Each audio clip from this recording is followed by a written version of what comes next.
Média. Aimez, partagez et abonnez-vous. Bonjour, bonsoir. Dans l'émission Dépêche Actualité à temps réel, dans le système Kakaya, Buka Lelo, Lamba Lelo, Lia Lelo. Dépêche et les chaîne Nabino As TV Media. As TV Media et la chaîne Nabino Oelobela Kaka, Makambu Yamboka, politique Yamboka. Ah, Tolobela Gelo comme sousté, Tolobela Kaka, politique Yamboka. Tout ça, live à téléphone ouvert. Tout ça, le problème, il y a algorithme. Algorithme, robot, a distribué la vidéo.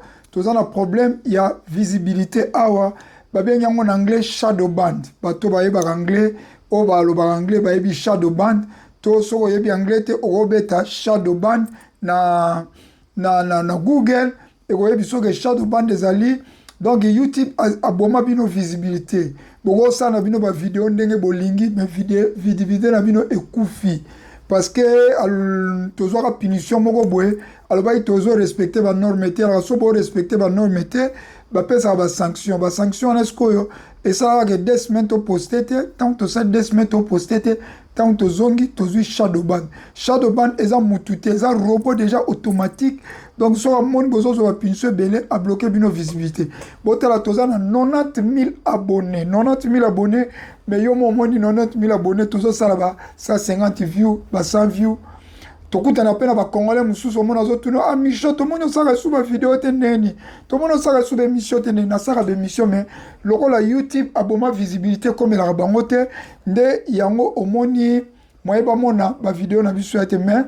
Bato wa mona mingi ba vidéo na biso ezali kaka ba partage auto saka yango po algorithme to shadow bande kufa biso il faut to continuer ko sala ka be mission même ko biso une année to sa be mission ti shadow bande ko zonga mare to bi ke to sala avec l'énergie to zo logo te problème ezate mais eza pona intérêt ya mboka yango na soko continue émission oyo et ko coûter rien ko tsaka ka j'aime toko tia commenter et ko coûter rien bon te énergie te tant de gens sur côté tikata j'aime tikata commenter et ko laksa ke shadow band algorithme ko ba robot na ko ba ke oui eza na bato baza ko s'intéresser na ba vidéo na biso ti akolongola shadow band.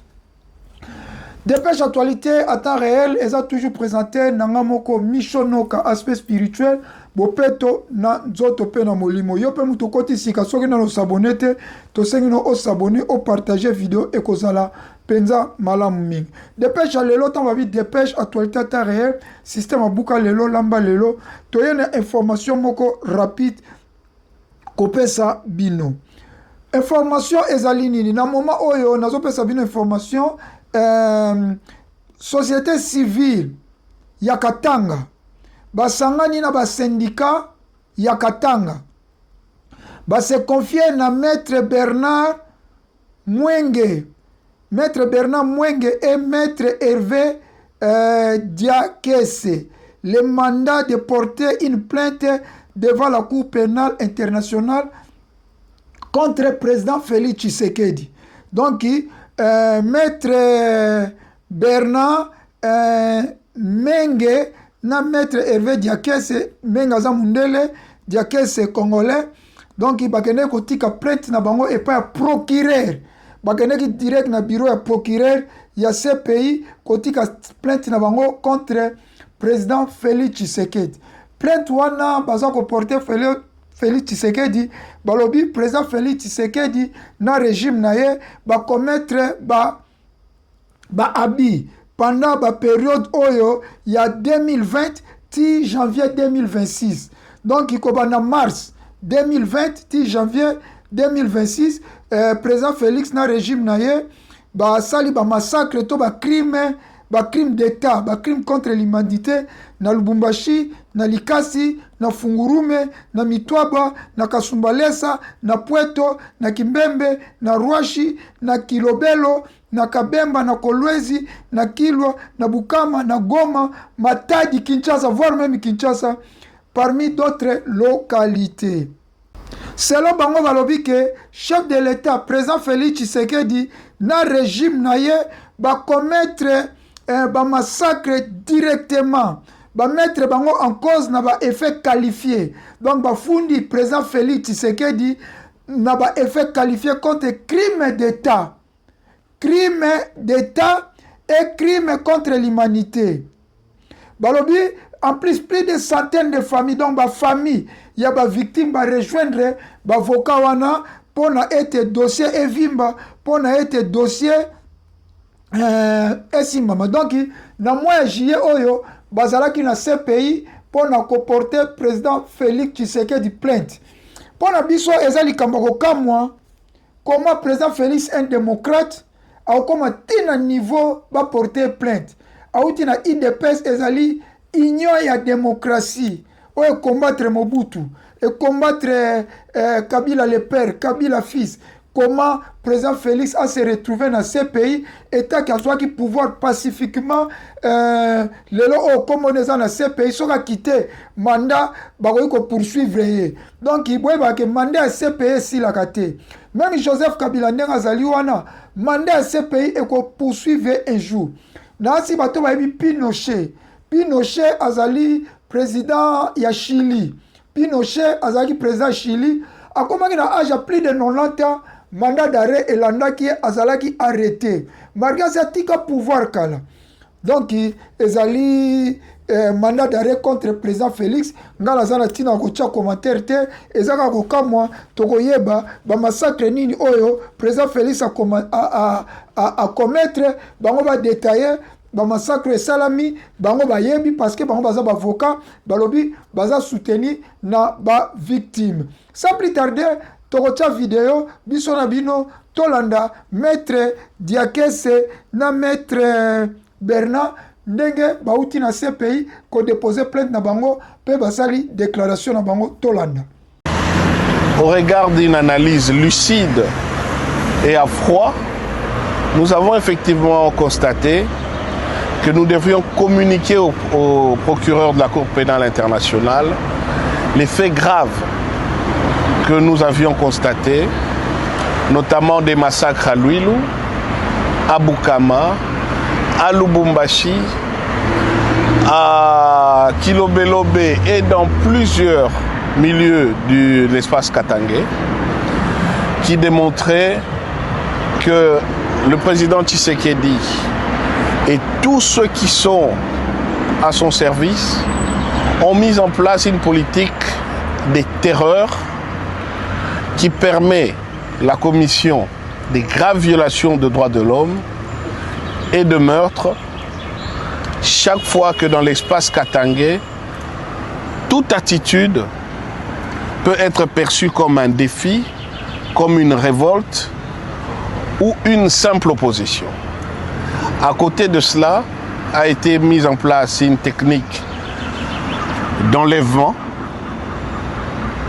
puisque ce ne sont pas des interpellations régulières, des détentions prolongées et illégales, sans accès à l'avocat, sans accès aux familles, des tortures, voire des disparitions, notamment les cas du pasteur Ngoï Mulunda, kidnappé à l'étranger, en Zambie en l'occurrence, alors qu'il avait un statut de réfugié, et dont on est depuis, sans nouvelles, sans accès à l'avocat.